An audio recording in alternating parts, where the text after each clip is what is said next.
আজ আমাদের প্রথম দিন গ্যাংটকে। কাল অনেক রাতে পৌঁছানোয় কোনো ভিউই দেখতে পাইনি। আগের ভিডিওতেই তোমরা সেটা দেখে নিয়েছো। যদি এখন অবধি না দেখে থাকো তাহলে আমার আগের শর্টসটা গিয়ে তাড়াতাড়ি দেখে এসো।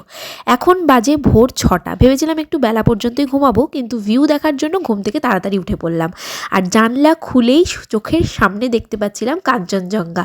ফার্স্ট টাইম যেহেতু আমি পাহাড়ে গেছিলাম, সেই কারণে একটা ভিউ মিস করবো না সেটা ঠিকই করে নিয়েছিলাম। ঘুমাতে তো বাড়িতে গিয়েও পারবো, সেই কারণে ঘুম থেকে ভোর 6টাতে উঠে পেরেছি।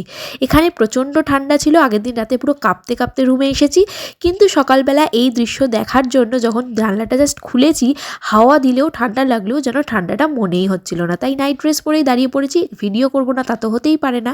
আর যেহেতু আমার রুম থেকে এই ভিউটা দেখা যাচ্ছিল, তো আমার তো মন দারুণ খুশি ছিল। এরপর সকাল সকাল আমাদের রুমে চলে এসেছিলো আমাদের ব্রেকফাস্ট, বাটার ব্রেড, তার সঙ্গে দুধ চা, যেটা সবাই খেয়েছে। আর আমাকে তো দেখেই নিয়েছো, জানলার সামনে দাঁড়িয়ে আমি খেয়েছিলাম লিকার চা। তারপর খেয়ে গিয়ে শুভজিৎকে তো অলরেডি রেডি হয়ে দেখেই নিয়েছো, আমিও রেডি হয়ে নিয়েছি, স্নান-টানও করে নিয়েছি। এরপর আমাদের একদম হোটেলের রুমের সামনে চলে এসেছিলো আমাদের আজকের লোকাল সাইট সিনের জন্য গাড়ি। তো সেটার মধ্যে উঠে সবাই বসে পড়েছি, আর আমি বসেছিলাম ফ্রন্ট সিটে। আর এটা ছিল আমাদের হোটেলের বাইরের সামনের রাস্তাটা, যেটা এতটা সুন্দর পরিষ্কার, যেটা তো দমদমে আশাই করা যায় না। ওখানে প্রচণ্ড পরিষ্কার এবং সেরকমই পলিউশন ফ্রি। তারপর চলে গেছি আমাদের ফার্স্ট লোকেশন বনঝাঁকড়ি ওয়াটারফল। সবাই এখানে পৌঁছে আগে নিজেদের সোয়েটার পরছে, যে যার মতো করে প্রোটেকশান নিয়ে নিচ্ছে, কারণ ঠান্ডা সবার লাগছিল, গাড়িতে যেটা কারোরই লাগছিল না। এরপর আস্তে আস্তে হেঁটে হেঁটে উঠতে থাকি আমরা আমাদের লোকেশনের দিকে। আর সামনে হেঁটে গিয়েই দেখতে পাই একটা সুইমিং পুল, যেখানে সবাই বোটিং করছিল, ছোট থেকে বড়। কিন্তু আমরা সেখানে বোটিং না করে চলে যাই ডাইরেক্ট আমাদের লোকেশনের একদম সামনে, যেখানে ছিল হচ্ছে ওয়াটারফল, বনঝাঁকড়ি ওয়াটারফলে। আর সেই ওয়াটারফলের সামনে গিয়ে প্রচণ্ড প্রত্যেকের ঠান্ডা লাগছিল, কারণ জলগুলো যখন ওপর থেকে পড়ছিল।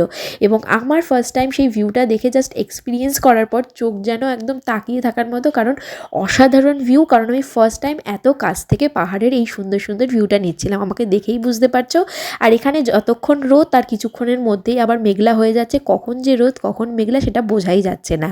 আর ওয়াটারফলের সামনে এত লোকের ভিড়, এত মানুষের ভিড়, ছবি তোলা, রিলস করা, মানে রীতিমতো ভিড়ে ভিড়, যে একটা দাঁড়ানোর মতো জায়গা নেই। তার মধ্যে এখানে ছিল রোপওয়ে, সবাই এখানে রোপওয়েও চড়ছে, কিন্তু আমরা চড়িনি কারণ ডিস্টেন্সটা খুব কম ছিল।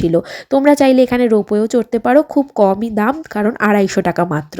আমরা এরপর থেকে নেক্সট লোকেশানে যাব, সেই জন্য তাড়াতাড়ি করে দাঁড়িয়ে পড়েছি। আমাদেরও কিছু রিলস শ্যুট করার জন্য, রিলস নিয়েছি, ছবি তুলেছি সবাই মিলে। তারপর এখান থেকে বেরিয়ে গেছিলাম নেক্সট সাইট সিনের জন্য। তো সেটা আসছে খুব তাড়াতাড়ি। এই ভিডিওটাকে প্রচুর প্রচুর লাইক করো, ভালোবাসা দিও, আর খুব তাড়াতাড়ি আসছি। চলো আজকের মতো বাই।